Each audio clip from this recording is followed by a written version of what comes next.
bahwa kawasan ini adalah kawasan stok air untuk Labuan Bajo.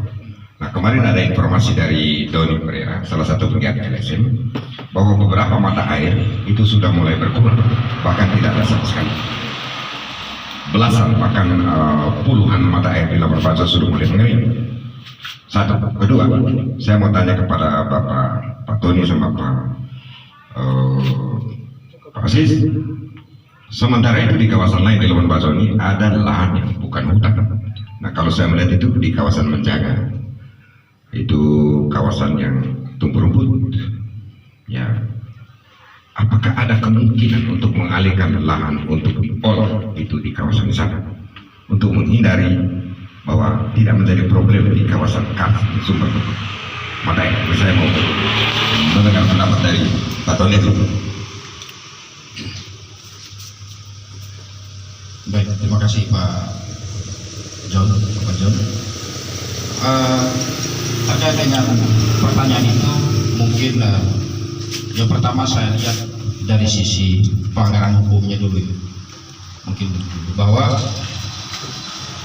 kita tahu di dalam Undang-Undang Dasar 1945 sebagai konstitusional dasar kita, bahwa pasal 33 itu bumi, air, dan kekayaan alam yang terkandung di dalamnya itu dikuasai oleh negara dan dipergunakan sebesar-besarnya untuk kemakmuran rakyat. Jadi antara kalimat pertama tentang penguasaan itu lalu didukung lagi dengan kalimat terakhir tentang dipergunakan untuk sebesar-besarnya kemakmuran rakyat. Lalu kita kembali dan langsung kepada persoalan BOP. Ya. Kalau kita lihat sekarang ini kan yang jelas sudah ada pelanggaran tentang konstitusional. Pelanggarannya apa? Bahwa di satu sisi ya, negara itu sendiri ya, dengan menggunakan kekuasaannya tadi itu atas nama kepentingan umum ya, lalu kemudian dia dengan cara dengan menggunakan kekuatannya tadi itu lalu kemudian melalui pemerintah dalam hal ini menerbitkan peraturan undang-undangan dan terkhusus kaitan dengan Perpres nomor 18 tahun Perpres 32 tahun 2018 itu tentang BOP itu sendiri.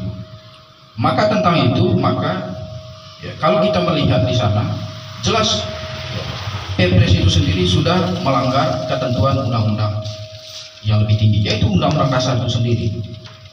Maka lalu kemudian yang menjadi dampak daripada pelanggaran konstitusional ini adalah yaitu masyarakat setempat, yaitu masyarakat adat di wilayah Manggarai Barat dan sekitarnya saat ini, yaitu tentang apa?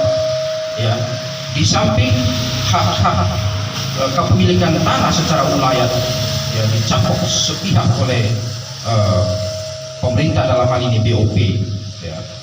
Dan di lain sisi juga bahwa akibat daripada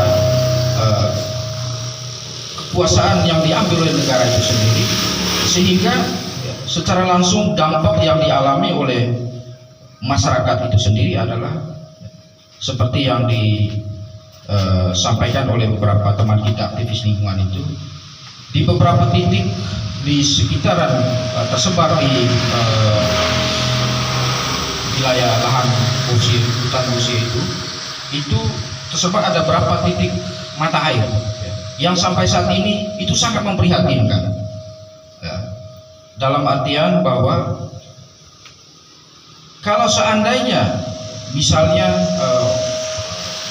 observasi yang dilakukan oleh BOP atas dasar Perpres 32 tahun 2018 itu tetap dijalankan, maka sangat tidak mungkin ya, akan berdampak luas bukan saja terhadap masyarakat adat, yaitu terkait dengan hak kepemilikan tanah ularnya, akan tetapi itu menyangkut masyarakat, bukan lagi masyarakat Manggarai Barat, atau masyarakat yang saat ini ya memanfaatkan daripada hasil hutan itu sendiri, dalam hal ini adalah sungai yang mengalir di beberapa titik itu tadi. Oke, terima kasih. Itu. Nah, sebetulnya kalau untuk copyright itu hampir di mana-mana semua ada. Jadi problem itu bukan problem asing. Tapi persoalan utama yang saya lihat itu di Bogosi ini adalah bahwa ini kawasan stok air untuk Labuan Bajo. Kawasan kars, itu istilah kerennya ya. Nah, saya mau tanya sama Pak Aziz. Di Labuan Bajo ini kan seputar Labuan Bajo ada kawasan yang bukan kars, atau kita melihat bahwa tidak ada hutannya. Dan tidak ada hutannya itu di desa Macang Tangga, di kawasan Menjaga ke sana. Nah, apakah ada kemungkinan untuk mengalihkan lokasi itu supaya problem atau alasan mengenai sumber air ini menjadi berhenti, menjadi bisa dialihkan ke sana? Kira-kira bagaimana? Apakah ada kemungkinan untuk itu?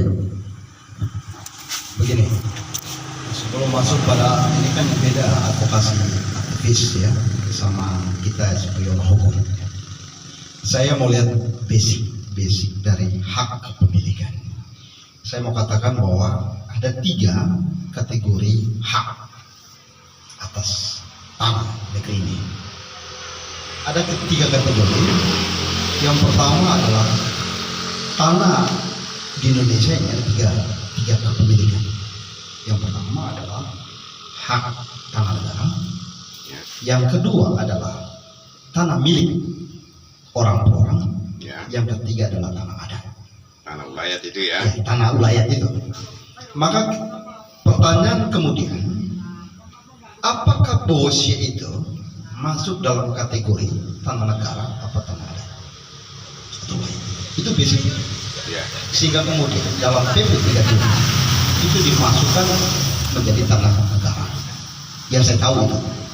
Kenapa kemudian PP memasukkan PP 32 memasukkan itu 400 hektar menjadi tanah yang digarap PPLB? Dugaan kuat saya itu masuk dalam kategori tanah negara. Lahan tidak produktif. Yes. Jadi kawasan hutan lahan tidak produktif. Itu beda. Karena dari kalau kita melihat dari jenis itu beda lagi. Jenis hutan ada hutan hidro, ada hutan produksi dan lain-lain. Ini tentang tanah, hak kepemilikan. Itu yang saya sebutkan. Maka kita kembali ke basic itu. Pertanyaannya, siapa yang menyerahkan itu? Yang kemudian meletakkan Bogosi itu menjadi tanah negara? Itu basic. Lalu kemudian ada yang berdebat dari itu. Oh bukan, itu tanah adat. Saya mau lihat ke belakang itu. Sebetulnya pokok problem dari problem 400 hektar di awal itu, sehingga PP 32 menetapkan itu menjadi hutan negara Non produktif. ya, itu problem. Lalu kemudian ada pertentangan di antara itu ada yang mengatakan bahwa Bogosi itu adalah hutan ulayat. Siapa yang salah? Apakah pemerintahan sekarang atau pemerintahan tahun dulu? Itu bisa kita lihat sebetulnya. Itu problem utama. Oke. Nah, pertanyaan kemudian, Belum terjawab. belum terjawab. Ya, maka saya tanyakan. Ini tentang bagaimana teman-teman aktivis ini menuntut tentang itu tadi. Karena ini tentang keberlangsungan hidup ke depan. Yang mereka perjuangkan bukan tentang hak yang saya tahu, tetapi tentang ketika 400 hektar diambil alih oleh PP lalu dimanfaatkan untuk kepentingan nasional atau daerah, maka ada korban yang mereka maksud itu adalah hilangnya hutan yang menjadi sumber mata air. Ya, itu masalah. Itu problem. Ini problem sekarang. Ya. Nah, mereka tidak menyentuh tentang keabsahan hutan ini, keabsahan tanah ini. Nah, kalau itu problemnya, berarti kita bicara tentang burung komuni, kepentingan umum.